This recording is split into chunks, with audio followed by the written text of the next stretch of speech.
পৃথিবীতে এমন তিনটা জিনিস আছে যেই তিনটা জিনিসের দিকে তাকাইলে সওয়াব হয়, চোখের জ্যোতি বাড়ে। আল্লাহু আকবার। এক নাম্বার হলো কাবা ঘরের দিকে যদি কোনো মানুষ তাকায় থাকে সওয়াব হয়, চোখের জ্যোতি বাড়ে। দুই নাম্বার হলো কোরআনে কারীমের দিকে যদি কোনো মানুষ তাকায় থাকে চোখের জ্যোতি বাড়ে, আমল নামার ভিতরে সওয়াব লিখতে থাকে। সুবহানাল্লাহ। তিন নাম্বার হলো মাতা পিতার চেহারার দিকে যদি কেউ তাকায়া থাকে আল্লাহ পাক রব্বুল আলামিন ফেরেশতার মাধ্যমে তার আমল নামার ভিতরে সওয়াব লেখে। শুধু তাই নয়, এই চোখের ভিতরে জ্যোতি বাড়ায় দেয়। আল্লাহু আকবার। রাসূল কারীম সাল্লাল্লাহু আলাইহি ওয়াসাল্লাম বলে, মা মিন ওয়ালাদিন বিররিন ইয়ানজুরু ওয়ালিদাইহি নাজরা রাহমাতিন ইল্লা কাতাবাল্লাহু লাহু বিকুল্লি নাজরাতিন হাজ্জাতান মাবরুরাতান। আল্লাহু আকবার। রাসূল কারীম সাল্লাল্লাহু আলাইহি ওয়াসাল্লাম বলে, ইয়ানজুরু ওয়ালিদাইহি, যেই সন্তান মাতা পিতার দিকে রহমতের নাজরা রহমতের নজরে তাকায়, রাসূল বলে ইল্লা কাতাবাল্লাহু লাহু বিকুল্লি নাজরাতিন, যে কয়বার তাকাইছে, যে কয়বার চোখের পলক ফালাইছে আর দেখছে, বিকুল্লি নাজরাতিন, প্রতিবার দেখার কারণে হাজ্জাতান মাবরুরাতান, একটা কবুল হজের সওয়াব তার আমল নামার ভিতরে দিয়া দেয়। আল্লাহু আকবার বলে। সাহাবায়ে কেরাম বলল, ক্বালু ওয়া ইন নাজারা বিকুল্লি ইয়াউমিন। রাসূল কারীম সাল্লাল্লাহু আলাইহি সাল্লামকে সাহাবায়ে কেরাম আরজ করলো, ও ইয়া রাসূলুল্লাহ, ওয়া ইন নাজারা বিকুল্লি ইয়াউমিন নাজারা মিআতা মাররাতিন, যদি দিনে 100 বার তাকায়। রাসূল বলে, ক্বালা বালা, অবশ্যই 100 বার যদি কোনো সন্তান তার মাতা পিতার দিকে তাকায় 100 কবুল হজের সওয়াব তার আমল নামার ভিতরে লিখে দিবে। আল্লাহু আকবার। এজন্য মা বাবার সাথে কখনোই খারাপ আচরণ করব না। মা বাবার সাথে যারা খারাপ আচরণ করে দুনিয়াতে তাদের ভালো হয় না, ভবিষ্যৎ ভালো হয় না, পদে পদে লাঞ্ছিত হবে, ব্যবসার ভিতরে বরকত হবে না, সংসারের ভিতরে উন্নতি হবে না, বরঞ্চ দুনিয়াতে তো কষ্ট আছেই, এবং কি মারা যাওয়ার পরেও তার কষ্ট হবে, এবং কি আল্লাহ পাক রব্বুল আলামিন তাকে জাহান্নামের ভিতরে ফেলে দিবে। প্রিয় ভাইরা আমার, বন্ধুগণ, কিতাবের ভিতরে লিখে এক লোক মার খেদমত করতে গিয়া হজের মৌসুম যখন এসে গেছে, এমন সময়ের ভিতরে সে হজে যাবে, মাকে ডাক দিয়ে বলে, মা গো আমি হজে যাব। মা এবার ডাক দিয়ে বলে, বাবা আমার শরীরের অবস্থা বেশি ভালো না, মনে হয় আমি বেশি বাঁচবো না, একটু জিকির করি লা ইলাহা। ছেড়ে দেব না, চালাবো না, ছেড়ে দেব না। কিতাবের ভিতরে লিখেন যে যখন হজের মৌসুম আসে এই সময় মাকে ডাক দিয়ে বলে, মা আমি হজে যেতে চাই।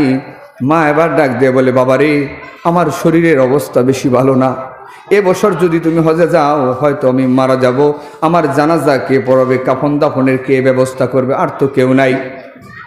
আচ্ছা ঠিক আছে বলে, আমি যাব না, আগামী বছর যাব। এইভাবে করতে করতে 8 বছর পারি হয়ে গেছে। 8 বছর পরে আবার সন্তান ডাক দিয়ে বলে, মা এবার আর তোমার কোনো কথা শুনবো না, আমি হজে যাবই। মা বড় কাকুতি মিনতি করে বলে, বাবারে তুমি যদি যাও আমারে কে দেখবে? বলে, না তোমার কোনো কথা শুনবো না। মার কথা অমান্য করে হজের জন্য রওনা দিয়েছে। যাইতে যাইতে রাত হয়ে গেছে, একটা মসজিদের ভিতরে গাঠি রাইখা কিছুক্ষণ সময় ঘুমাইছে। রাতের বেলায় এবার তাহাজ্জুদের নামাজে দাঁড়িয়ে গেছে। ঘটনাক্রমে ওই এলাকার ভিতরে এক বাড়িতে চোর ঢুকেছে। চোর ঢোকার পরে চোরে মালগুলা নিয়ে যখন বের হয়ে আসতেছে এমন সময় বাড়ির মালিক বুঝতে পেরে মানুষকে ডাক দিয়েছে। মানুষগুলা পিছনের দিকে ধাওয়া দিয়েছে। আস্তে আস্তে করে চোরে কোনো রাস্তা না পেয়ে শেষ পর্যন্ত মসজিদ খোলা দেখে মসজিদের ভিতরে ঢুকে গেছে। মসজিদে ঢুকে যাওয়ার পরে মালগুলা ওইখানে রাইখা দেওয়াল টপকে অন্য দিক দিয়ে পালিয়ে গেছে। পালিয়ে যাওয়ার পরে এবার সমস্ত মানুষগুলা যারা দূর থেকে খেয়াল করেছে চোর তো মসজিদে ঢুকেছে, যাওয়ার পরে দেখে যে চুরিকৃত মালও আছে, যেই মালগুলা চুরি করে নিয়ে এসেছে সেগুলাও আছে, এবং একজন মানুষ দাঁড়ায় দাঁড়ায় নামাজ পড়তেছে। সকলেই মিলে এই চোরকে, এই নামাজিকে, এই হাজি সাহেব যিনি হজ করার জন্য যাবে তাকে ধরছে, বলে তুমি চুরি করেছ। ইচ্ছা মতো পিটান পিটাইছে, সারা রাত্রি মারছে। সকালবেলা বাদশার কাছে নিয়ে গেছে, বাদশাকে ডাক দিয়ে বলে, বাদশা নামদার, একে ডাবল শাস্তি দিতে হবে। 1 নম্বর অপরাধ উনি চুরি করেছে, 2 নম্বর অপরাধ উনি চুরিকৃত মালগুলা মসজিদে রাখছে, 3 নম্বর অপরাধ সে হুজুরের বেশ ধরেছে। 3টা অপরাধের কারণে তাকে ডাবল শাস্তি দেওয়া হবে। এবার বাদশা ফায়সালা দিয়েছে, 1 নম্বর অপরাধ হলো যেহেতু চুরি করেছে তার 2 হাত কেটে দাও। 2 নম্বর অপরাধ যেহেতু সে মসজিদের ভিতরে ঢুকেছে, এজন্য চুরিকৃত মাল মসজিদের ভিতরে রেখেছে, এজন্য তার 2টা চোখ তুলে ফেল। 3 নম্বর অপরাধ সে যেহেতু নামাজে দাঁড়াইছে, হুজুরের ভেষ ধরেছে, মানুষকে ধোঁকা দিয়েছে, এজন্য তার 2টা পা কেটে দাও। পা কেটে দেওয়ার পরে, চোখ তোলার পরে, হাত কাটার পরে আবার ডাক দিয়ে বলে, পুরা এলাকা সহ ঘুরায় নাও আর এলান করে দাও, এরপরে যদি কেউ এই ধরনের অপরাধ করে তাকে এই ধরনের শাস্তি দেওয়া হবে। এলাকার ভিতরে এলান করে দাও।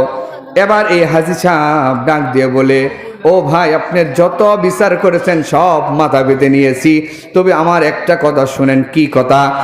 বলে যে এলাকা দিয়ে ঘুরাবেন আপত্তি নাই, কিন্তু ওই কথা না বইলে একটু ঘুরে বলেন। বলে কি কথা? বলেন যারা মার কথা অমান্য করে হজে যায় তাদের এই শাস্তি হয়, শুধু এই কথাটা বলেন আপনি। মানুষের অবাক হয়ে গেছে, কয় কি এই কথা বলার পরে এবার মানুষেরা থমকে দাঁড়িয়ে গেছে। এবার ডাক দিয়ে বলে, কি ব্যাপার, একটু ঘটনা খুলে বলেন। এবার হুজুর ডাক দিয়ে বলে, এই মৌলবী সাহেব ডাক দিয়ে বলে, এই হাজি সাহেব ডাক দিয়ে বলে, ভাই বিস্তারিত ঘটনা শুনেন। আমি আজ 8টা বছর ধরে হজে যাব, কিন্তু মার জন্য যাইতে পারি না। আমার মা বৃদ্ধ মানুষ, কিন্তু আমার দিলে আর মানল না। শেষ পর্যন্ত আমি হজে যাওয়ার জন্য মার কথা অমান্য করে চলে আসছি। মা আসার সময় একটু বদদোয়া দিয়েছিল, যার কারণে এই শাস্তি। আমি আসলেও চুরি করি নাই, আমি আসলেও হজের উদ্দেশ্য বের হয়েছি। আল্লাহু আকবার। এই কথা যখন বলেছে, বলার পরে এবার এখান থেকে কিছু মানুষ গিয়ে ঠিকানা অনুযায়ী খোঁজ নিয়ে দেখে আসলেও লোকটা হজের উদ্দেশ্যে বের হয়েছে। বের হওয়ার পরে যখন খোঁজ খবর নিয়েছে, সকলেই মিলা তার কাছে মাফ চাইতেছে। আর এই লোকটা এলান করে দিয়েছে, শুনো, যারাই মা বাবার কথা অমান্য করে হজ, এটা সবচাইতে বড় এবাদত। যত বড় এবাদতই হোক, মার কথা অমান্য করে যদি করে, জীবনেও তার হজ কবুল হবে না। রাসূল করিম সাল্লাল্লাহু আলাইহি ওয়াসাল্লাম বলে, রিদাল্লাহি ফি রিদাল ওয়ালিদাইন ওয়া সাখাতাল্লাহু ফি সাখাতিল ওয়ালিদাইন। যে সন্তানের প্রতি মা বাবা খুশি, মা বাবা রাজি, ওই সন্তানের প্রতি আল্লাহ রাজি। যেই সন্তানের প্রতি মা বাবা নারাজ, সেই সন্তানের প্রতি আল্লাহ নারাজ। সে মুফতি হোক আর মুহাদ্দিস হোক, প্রতিদিন উমরা করো, লক্ষ লক্ষ কোটি কোটি টাকা আল্লাহ রাস্তায় দান করো, কোনো দান তার কোনো কাজে আসবে না। মা বাবার সাথে কখনো দুরাচরণ করা যাবে না।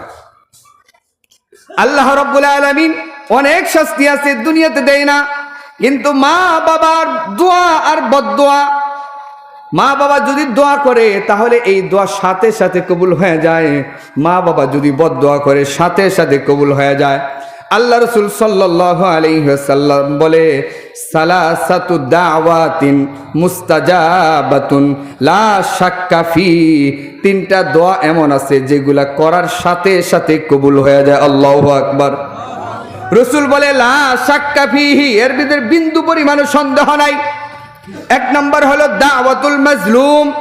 মাজলুম যদি কোনো সময় বদদোয়া করে, এর সাথে সাথে সেটা লেগে যায়। এজন্য খেয়াল করবেন কোনো সময় যেন আপনার নামটা যেন জালেমের কাতারে না যায়। আপনি বাবা হয়ে সন্তানের প্রতি জুলুম করবেন না, আপনি সন্তান হয়ে বাবার প্রতি জুলুম করবেন না, আপনি ভাই ভাইয়ের উপর জুলুম করবেন না, পাড়া প্রতিবেশীর উপর জুলুম করবেন না। যদি জুলুম করেন এই মাজলুমের দোয়া আল্লাহর কাছে কবুল হইতে ভিতরে কোনো পর্দা থাকে না, আর এক সেকেন্ডও দেরি হয় না, সাথে সাথে সেটা কবুল হয়ে যায়। 2 নম্বর হলো দাওয়াতুল মুসাফির। মুসাফির মানুষ যদি দোয়া করে সাথে সাথে সেটা কবুল হয়ে যায়। 3 নম্বর হলো দাওয়াতুল ওয়ালিদি আলা ওয়ালাদিহি।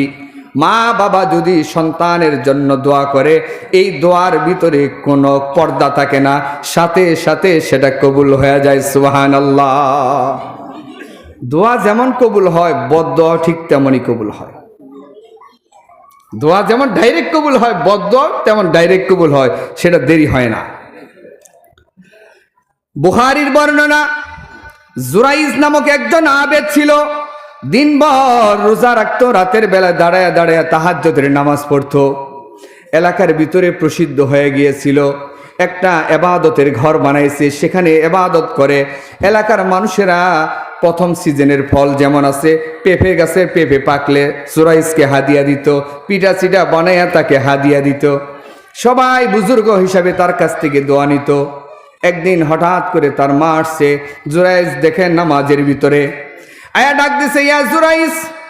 এবার জুরাইজ চিন্তা করলো, সলাতি ওয়া উম্মি, আমার নামাজ আমার মা, আল্লাহ গো এখন আমি কি করব? আমি নামাজে আছি, আবার আমার মাও ডাকতেছে, এখন আমি কোনটা করব? নামাজ ছাড়ে নাই, মা বিরক্ত হয়ে চলে গেছে। দ্বিতীয় দিন আবার যখন আসছে, আসার পরে দ্বিতীয় দিন আসার পরে দেখে যে জুরাইজ নামাজের ভিতরে, এবার ডাক দিছে, ইয়া জুরাইজ। এবার জুরাইজ বলে, সলাতি ওয়া উম্মি, ও আল্লাহ আমার নামাজ আমার মা, এখন আমি কি করব? সলাতি ওয়া উম্মি, আমার নামাজ আমার মা। চিন্তা করতে করতে নামাজ ছাড়ে নাই, মা বিরক্ত হয়ে চলে গেছে। তৃতীয় দিন আবার আসছে, আসার পরে এবার দেখে যে একই অবস্থা নামাজের ভিতরে। এবার ডাক দিচ্ছে, ইয়া জুরাইজ, বলে সলাতি ওয়া উম্মি, আমার নামাজ আমার মা, এখন আমি কি করব? মা বিরক্ত হয়ে শেষ পর্যন্ত বদদোয়া করেছিলেন। মা বলেছিল, এ জুরাইজ তুমি যেহেতু আমার ডাকে সাড়া দিলা না, আল্লাহ যেন তোমার মরার আগে ব্যবসার চেহারা, প্রতিটা মহিলার চেহারা না দেখায়া যেন তোমার মরণ দেয় না, নাউজুবিল্লাহ। এই বলে চলে গেছে। মার দোয়ার সাথে সাথে বদদোয়া কবুল হয়ে গেছে। কিছুদিন পরে ওই এলাকার ভিতরে একটা মহিলা, মেয়ে মানুষ, বিবাহ হয় নাই, পেটের ভিতরে বাচ্চা, বাচ্চা প্রসব করেছে।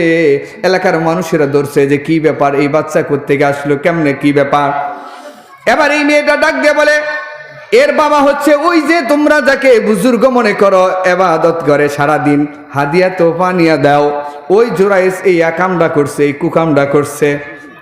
এই কথা বলার সাথে সাথে এলাকার মানুষ ক্ষিপ্ত হয়ে গেছে, আরে সিজনের প্রথম ফলগুলা তোমারে দেই, পিঠা সিডা তোমার দেই, হাদিয়া তোমার দেই, তোমার মহব্বত করি, আর তুমি এত বড় জঘন্য কাজ করলা। এই বলে মানুষেরা পাথর নিক্ষেপ করছে, ওই গির্জা ভেঙে ফেলেছে। এই জুরাইজ রাতের অন্ধকারে রব্বুল আলামিনকে ডাক দেয়া বলে, রব্বুল আলামিন আসলে তো আমি অপরাধ করি না, আমি বুঝতে পেরেছি, আমার মার বদদোয়া আমার লেগে গেছে। এই কথা বলে, আল্লাহ গো তুমি আমারে মাফ করে দাও। সাথে সাথে গিয়ে সকালে গিয়ে মার পায়ে পড়ে মাফ চাইছি। মাফ চাওয়ার সাথে সাথে মা তাকে মাফ করে দিয়েছে। এরপরে এলাকার মানুষ সকালবেলা ধরছে, এ জুরাইজ তুমি এটা কি করলা, তাড়াতাড়ি এর একটা সমাধান দাও, হয়তো এই মেয়েকে তুমি বিবাহ করবা। জুরাইজ এবার ডাক দিয়ে বলে, এই সন্তানকে আমার কাছে নিয়ে আসো। যখন সন্তানকে নিয়ে আসছে, আসার পরে সন্তানকে এবার ডাক দিয়ে বলে, এ সন্তান তোমার বাবাকে। সুবহানাল্লাহ বলেন।